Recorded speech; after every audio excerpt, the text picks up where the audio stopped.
Hi, welcome back to Transitions. I have with me now Brenda Snyder.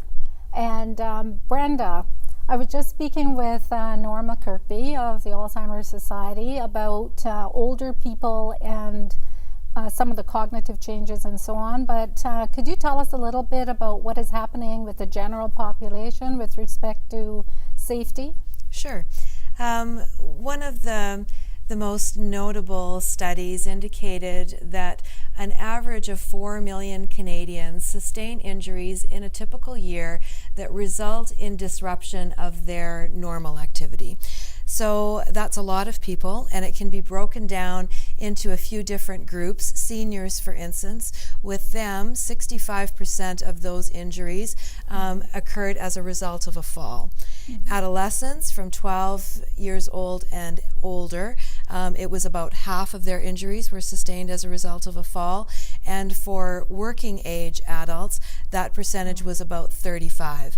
So when you do the math, that's a lot of people who are at risk of a major injury with it being directly related to a fall.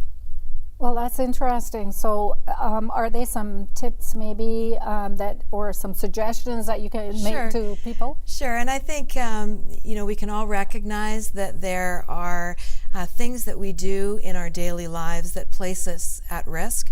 We're all pretty good at identifying those risks, but we're not so good at taking action to reduce the consequences. So we do things like we climb up on a chair rather than getting a footstool. We stumble around in the dark instead of replacing the 40-watt bulb that is clearly inadequate for that situation. Wintertime, we take the recycling out, shuffling our feet in little slippers instead of taking the extra 30 seconds that it would take to put a pair of boots on and do that safely. So we take a lot of unnecessary risks, and then we're surprised, potentially, when an injury occurs and we think, how did I not see that coming? But in fact, we did see it coming. We just didn't do anything to respond to the concern to make things safer.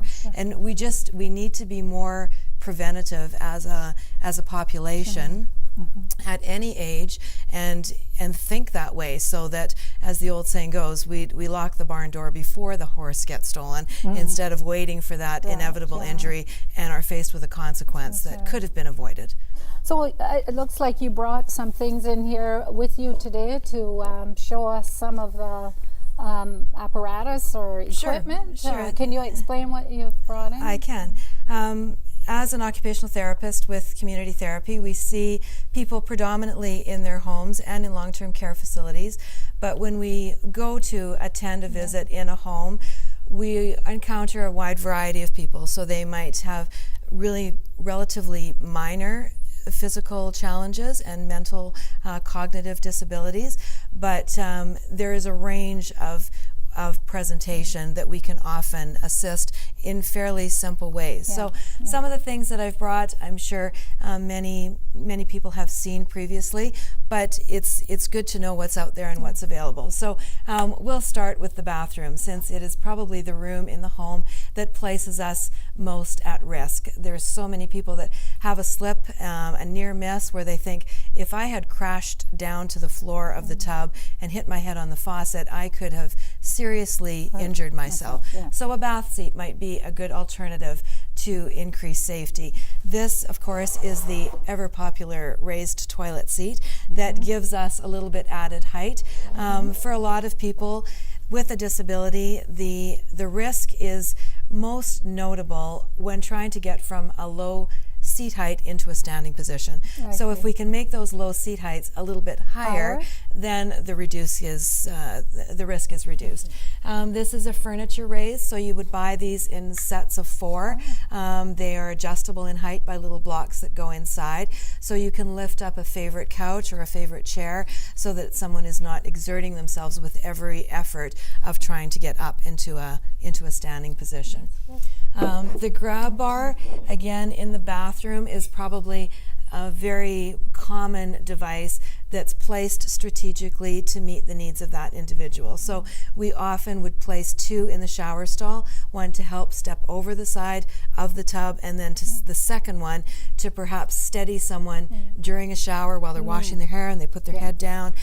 or to get up from a bath seat if that's in use as well. Now, I've seen quite a few of these in bathrooms where older people live, and I suppose if you have those in your home, even younger people might need them too from time to time. Right. So what else do you have? I just wanted to follow up on one thing that you said too, is that I think we've all found ourselves in public washrooms that have grab bars that are poorly placed. And they are behind us, they're too high, they're too low, they're at the wrong angle. So the placement of the grab bar is really important. And it's one of the things that we do. We mark walls, we arrange joint visits with suppliers to install equipment so that things go in to be the optimum use for that client.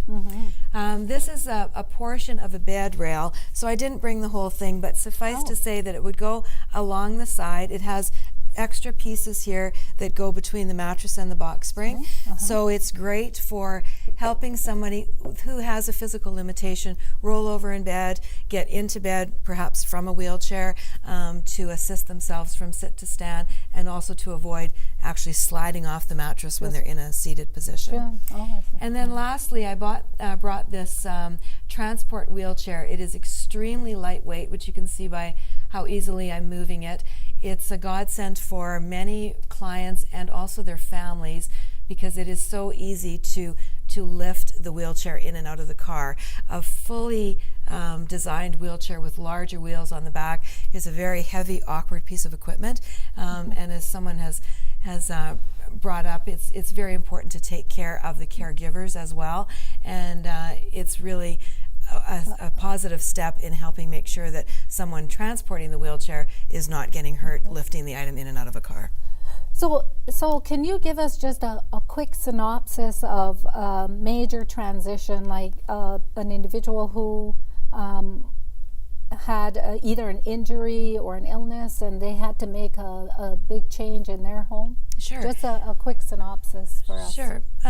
Sometimes the disability is not particularly severe, but as an OT we would come into the home and make suggestions. So a client that I can think of off the top of my head had early signs of dementia with worsening memory, but also had some complications with arthritis, joint pain, a little bit of unsteadiness, fell a couple of times going to the bathroom in the middle of the night. So strategies for her were to get an adjustable hospital bed, to have a commode at her bedside so she did not have to walk to the bathroom in the middle of the night. Her family purchased a bath seat, a raised toilet seat, got a nightlight in the hall to help with safety, and also was able to get some home care service in place to make sure that she was as safe as she could be and to remain in the community. Well, I really appreciate that you came in today to share all this information with us, and I'd like to thank you and also thank Norma as well. And I'll invite all our viewers out there to please look at our website and visit the other websites that we've posted for your information. Thank you.